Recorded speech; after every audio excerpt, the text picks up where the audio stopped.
वार्तालापाला सुरुवात झाली आहे। अदानी इलेक्ट्रिकल्स कंपनीने वीज वितरणासाठी परवानगी मागितल्यानं राज्यभर कर्मचारी आता आक्रमक झालेले आहेत। नागपूर, वाशिम आणि यवतमाळ मधली ही दृश्य हो अशा प्रकारचं विरोधी चित्र निर्माण केलं जातं वीज कामगारांचं। परंतु आम्ही हे वारंवार सिद्ध केलंय। मग त्याच्यामध्ये वादळ असेल, महापूर असेल किंवा मुंबईतला महापूर असेल, जिथे आम्ही वीज पुरवठा करत नाही, त्या महामुंबईमध्ये सुद्धा अदानीचं आणि टाटाचं ज्या वेळेला कॉन्ट्रॅक्ट होतं, 2 वेळाला महापूर येऊन तिथली सगळी यंत्रणा कोलमडली, त्यावेळेला शेवटी वीज कामगारांनाच बोलवावं लागलं महाराष्ट्रातल्या, आणि आम्ही जाऊन तिथला वीज पुरवठा सुरळीत केला जिथला आम्हाला काही माहिती नव्हतं। परंतु आमचे जे तज्ञ कामगार आहेत, इंजिनियर आहेत, त्यांनी तो 24 तासाच्या पुरवठा वीज सुरळीत केला आणि आम्ही आमची कर्तृत्व सिद्ध करून दाखवली आहे। शासन काय करते आता? जनतेला कुठं विचारतंय? महामार्ग शक्तीपीठ पाहिजे जनतेला विचारलं होतं का? नाही विचारलेलं।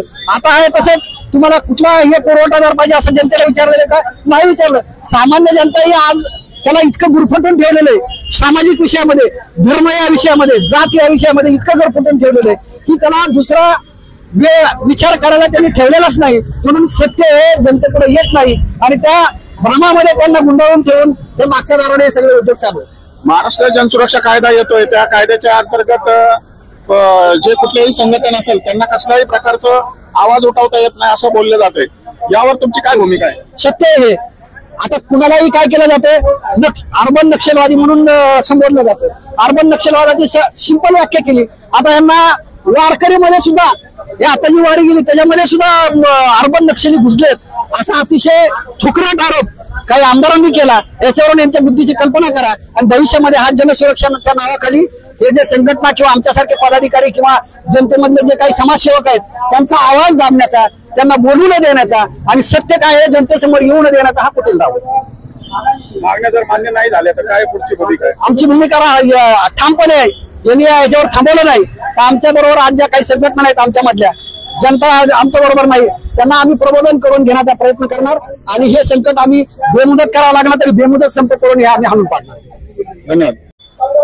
जय महाराष्ट्र। आज आपण या ठिकाणी पुण्यातील महाराष्ट्र राज्य विद्युत कंपनी मर्यादित यांच्या मुख्य कार्यालयाजवळ आहोत आणि या ठिकाणी आपण बघितलं की महाराष्ट्र राज्य विद्युत कर्मचारी, अभियंते आणि अधिकारी यांची या ठिकाणी 1 दिवसीय राज्यव्यापी संप आयोजित केलेला आपण बघतो की मागे खूप मोठ्या प्रमाणात या संपामध्ये कर्मचारी सहभागी झालेले आहेत आणि या संपाच्या काय मागण्या आहेत, कशासाठी हे सर्व कर्मचारी आंदोलन करत आहे ते त्यांच्याकडनं जाणून घ्यायचं। साहेब आपलं काय नाव आहे? मी किशोर कित्तेवार नायवळे, मागासवर्गीय विद्युत कर्मचारी संघटनेचा उपसरचिटणीस आहे महाराष्ट्राचा। आणि आजचा जो हा संप आपण आयोजित केलेला आहे तो देशव्यापी संप आहे आणि मागासवर्गीय विद्युत कर्मचारी संघटनेचे संलग्न असलेले महाराष्ट्र राज्य मागासवर्गीय संघटनेला संलग्न असलेले इंडिपेंडंट लेबर युनियन यांच्या माध्यमातून आपण ऑल इंडिया लेवलला ही संघटनाचा जो नोटीस आहे, या संघटनेची नोटीस आपण पंतप्रधान, केंद्रामध्ये आणि राज्यामध्ये अशा दोन्ही ठिकाणी आपण दिलेल्या आहेत। आणि त्या अनुषंगाने महाराष्ट्र राज्याच्या या महाराष्ट्रामध्ये सुद्धा मागासवर्गीय विद्युत कर्मचारी संघटन आणि कृती समितीतील सर्व सहभागी संघटना यांनी या संपाची नोटीस दिलेली आहे। त्या अनुषंगाने आज तुम्ही पाहिलं असेल या संपाची हाक दिली होती आणि 1 दिवसाचा लाक्षणिक संप या ठिकाणी आयोजित केलेला आहे। या संपाचे ज्या मागण्या आहेत, मुळात खाजगीकरणाच्या विरोधात आपण या संपामध्ये उतरलेलो आहोत। देशव्यापी जे खाजगीकरणाचं भूत या केंद्र शासनाने आमच्या मानगुटीवर टाकलेलं आहे आणि हे केवळ आमच्या मानगुटीवर नसून हे जनतेच्या सुद्धा मानगुटीवर बसलेलं आहे आणि जनतेची सुद्धा दिशाभूल करून जनतेला सुद्धा या खाजगीकरणात आणण्याचं काम हे केंद्र शासन आणि राज्य शासन करत आहे।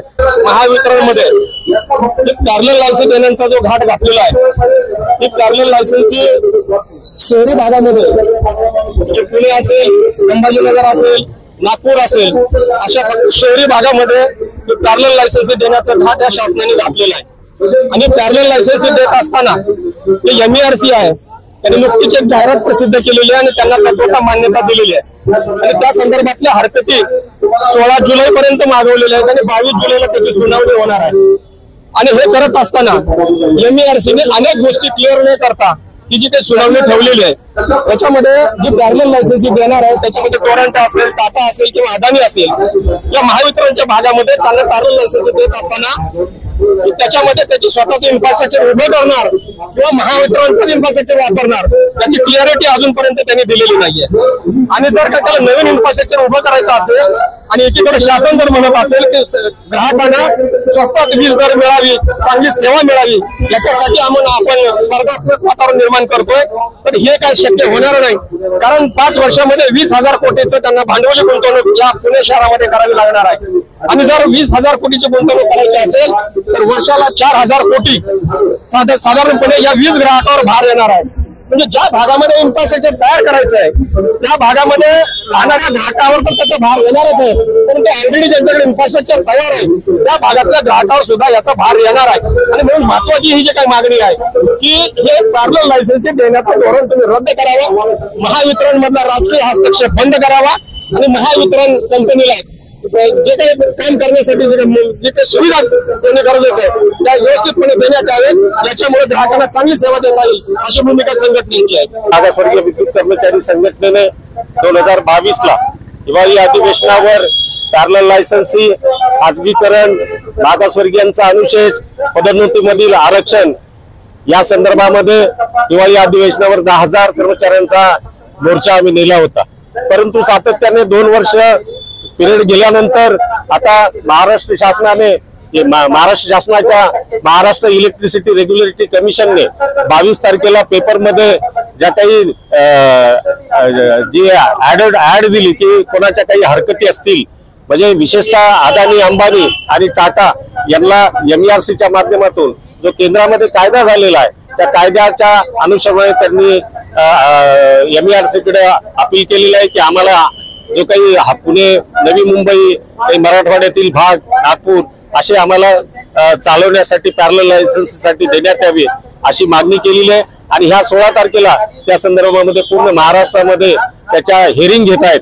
आणि म्हणून मागासवर्गीय विद्युत कर्मचारी संघटनेच्या केंद्रीय कार्यकारिणीमध्ये आम्ही निर्णय घेतला की हे पॅरलल लायसन्स आणि खाजगीकरण जर झालं तर भविष्यामध्ये मागासवर्गीयांचं मोठी नुकसान होणार आहे. आणि म्हणून आम्ही सातत्याने आपण पाहिलं असेल की रिझर्वेशन इन प्रमोशन 7 मे 2021 पासून या महाराष्ट्रामध्ये 70,000 कर्मचाऱ्यांना पदोन्नतीपासून वंचित आहे. आणि एकंदरीत सेवा ज्येष्ठतेमध्ये असताना सुद्धा आणि रिझर्वेशनचा कोटा असताना सुद्धा कोणतीही पदोन्नती या महाराष्ट्रामध्ये नाहीये.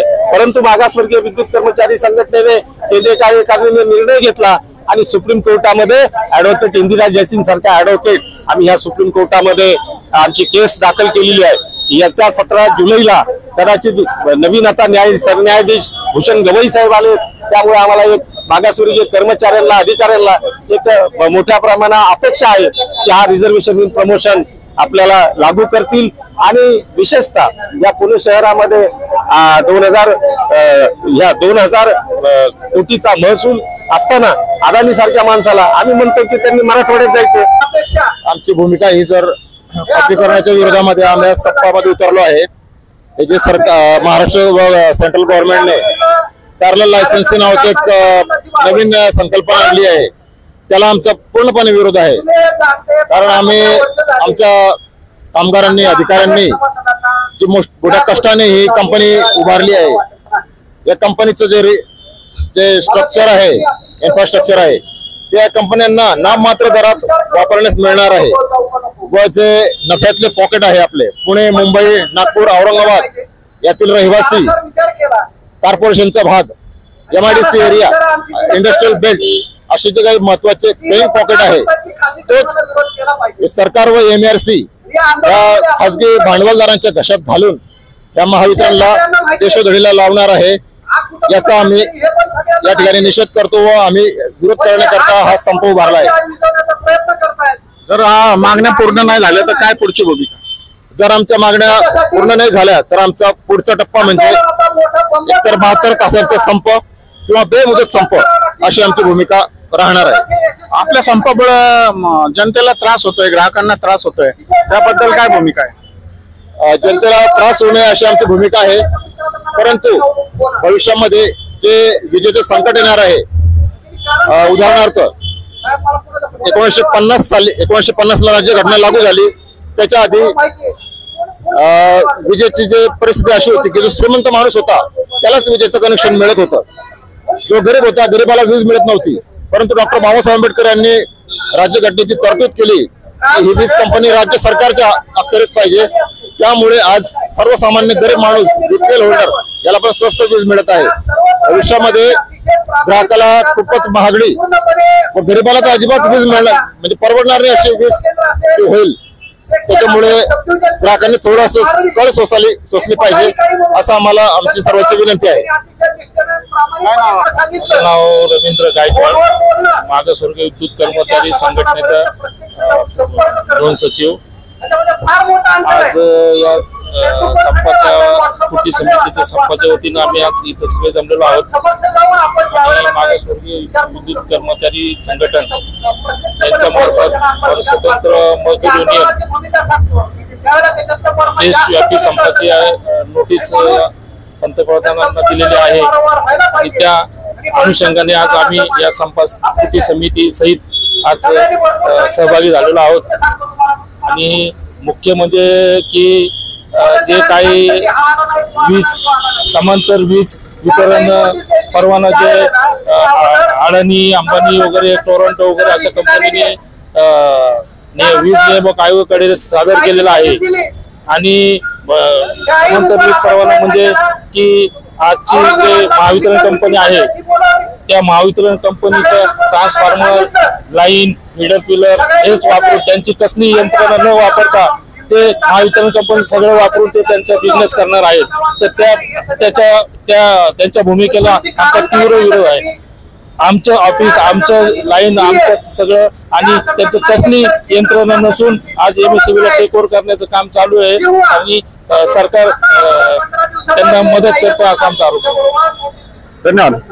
Please follow, like, share, comment and subscribe the Samyak Kranti channel. Thank you.